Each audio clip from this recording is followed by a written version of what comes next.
कपड़े धोने वाली बहू। शादी के पहले से ही विभा को कपड़े धोने का बड़ा शौक था। कभी नल के नीचे तो कभी तालाब के पास। अरे मेरी नीली वाली लुंगी नहीं दिख रही है। विभा की अम्मा, कहाँ रखी है लुंगी? अरे वो तो विभा ने परसों ही धोकर रखी थी आपकी अलमारी में, देखो वहीं होगी। वो ना मैंने आज धो दी, मुझे लगा कि गंदी हो गई होगी। अरे कैसे गंदी हो गई थी? उसे तो मैंने पहना भी नहीं। हे भगवान, इस लड़की के कपड़े धोने की आदत से परेशान हो गया हूँ मैं। जितना तो घर में राशन नहीं आता, उससे कहीं ज्यादा डिटर्जेंट पाउडर का खर्चा है। इसकी शादी करवा दो, शादी जाए अपने घर में ही करे काम, फिर चाहे घर के कपड़े धोने हो या पूरे गांव के। हाँ ठीक बोल रही हूँ, देखता हूँ मैं कोई लड़का। वो दिन भी आ जाता है जब विभा को देखने लड़के वाले आ जाते हैं। लड़की मुझे अच्छी लगी। होने वाली सास कहती है, बेटी अगर कुछ पूछना है तो पूछ लो। वैसे तो हमारी लड़की बहुत ही शर्मीली है, जो बोल दो वो मान लेती है, इसे क्या पूछना होगा। अरे कैसी बात कर रही हो माँ, मुझे इन लोगों के घर रहना है, सवाल तो कई है। हाँ हाँ बेटा, पूछ लो ना, क्या पूछना है। आप लोगों के घर कपड़े कौन धोता है? सास का मुंह बन जाता है। देखो, अगर तुम ये कहना चाहती हो कि तुम्हें कपड़े धोने नहीं आते तो सुन लो, कपड़े मैं ही धोती हूँ, लेकिन तुम्हारे आ जाने के बाद मैं रुमाल तक नहीं धोऊंगी। अरे चुप रहना भाग्यवान, बहू बेचारी घर आई नहीं, उसे डराना शुरू कर दिया। वो क्या है ना बिटिया, अभी तक तो ये कल्लू की माँ ही धोती थी, लेकिन अब तुम्हारे पापा तो दहेज में वॉशिंग मशीन देंगे ही। तभी विभा की माँ बोल पड़ती है, सवाल भी पूछा तो क्या। वैसे भाई साहब, मशीन की तो फिर भी कपड़े धोने की कैपेसिटी होती है। मतलब जो बिटिया दे रहे हैं ना विभा, इसे कपड़े धोने का बहुत शौक है। ये आप लोगों के क्या, आस पड़ोस गांव मोहल्ले सबके कपड़े धो दे और उफ तक ना करे। बाहर देखा नहीं आपने कितने कपड़े सूख रहे हैं? सब हमारी बिटिया ने ही तो धोए हैं। बस भी करो ना माँ, शर्म आ रही इतनी तारीफ सुनकर। और तो और एक दाग निकाल कर दिखाओ तो मान जाओ। हाँ अच्छा, माफ करना बेटा, मैंने गलत समझा। हमें तो रिश्ता बहुत पसंद है। और ऐसे जुड़ जाता है रिश्ता कपड़े धोने का शौक रखने वाली विभा का। उसकी शादी हो जाती है कोयला फैक्ट्री में काम करने वाले कल्लू के साथ। शादी के बाद अचानक विभा चिल्लाती हुई सास के पास आती है। सासू माँ, अरे सासू माँ कहाँ है आप? ये तो धोखा है, धोखा दिया आप लोगों ने मुझे। इसे ससुर के चक्कर के बारे में पता चल गया। अरे तो उसमें तुझे क्यों धोखा मिला है? अरे नल में पानी नहीं आता, कपड़े कैसे कब धुलेंगे? अच्छा, तू पानी नहीं आ रहा उसकी बात कर रही है। तो आपने क्या सोचा? कुछ नहीं। अच्छा, तेरी माँ ने कहा था कि कपड़े धोने का शौक है तुझे, याद आया मुझे।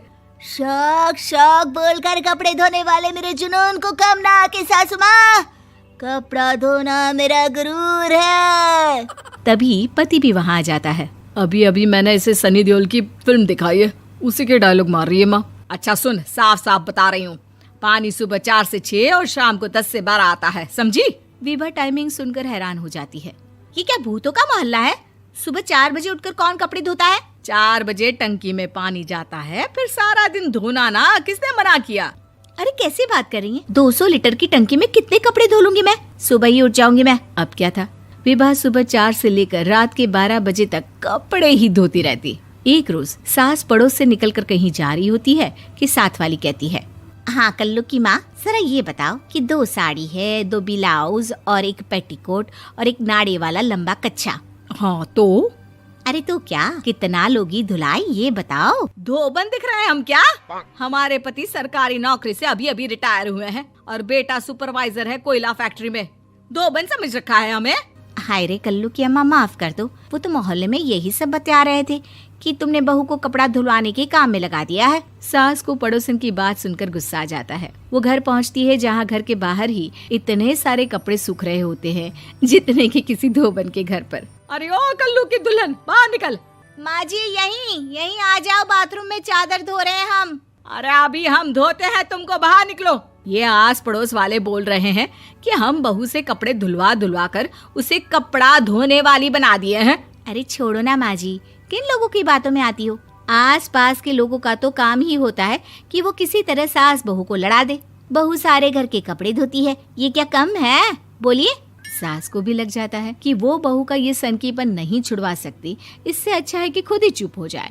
एक रोज सास और बहू मंदिर जाते हैं, जहाँ सास की साड़ी वहाँ खड़ी भीख मांगने वाली से मिलती है। माँ जी क्या बात है, आपकी साड़ी उस भिखारन से कितनी मिल रही है ना? हाँ हाँ देखो तो, दोनों की साड़ी मिल रही है। क्या बात है कल्लू की अम्मा, तुम खुद को तो अफसर की बीवी बताती हो और ऐसी सिंपल सी प्लेन साड़ी पहनकर घूमती हो। सिंपल और प्लेन नहीं है ये साड़ी। तो क्या सोने के धागे से फूल बने हैं? कुछ भी सासू माँ, कुछ भी। हाँ बने थे इस साड़ी में सोने के धागे से फूल। मेरे पति लेकर आए थे मद्रास से स्पेशली मेरे लिए 10,000 की। ताहे भाई साहब इस भिखारन के लिए भी सेम टू सेम साड़ी लेकर आए होंगे 10,000 की। सास उस वक्त तो कुछ नहीं कहती, लेकिन बहू के साथ घर आती है और अलमारी से एल्बम निकाल कर लाती है। ये साड़ी देख रही है, ये वही साड़ी है जिसे मैंने अभी पहना था। इस साड़ी में ये जो चमकदार फूल दिख रहे हैं ना, ये सोने के धागों से काढ़े गए हैं। लेकिन तू लोकल वॉशिंग मशीन ब्रश से घिस घिस कर सारे फूलों को निकाल कर साड़ी प्लेन कर दी। मुझे माफ कर दीजिए सासू माँ। और तो और, जब मैंने तुझे तेरी गलती के लिए कुछ नहीं कहा, लेकिन तूने तो सबके सामने मेरा मजाक ही बना दिया। क्यों? बहू को समझ में आ जाता है कि अब से उसका कपड़े धोना बंद।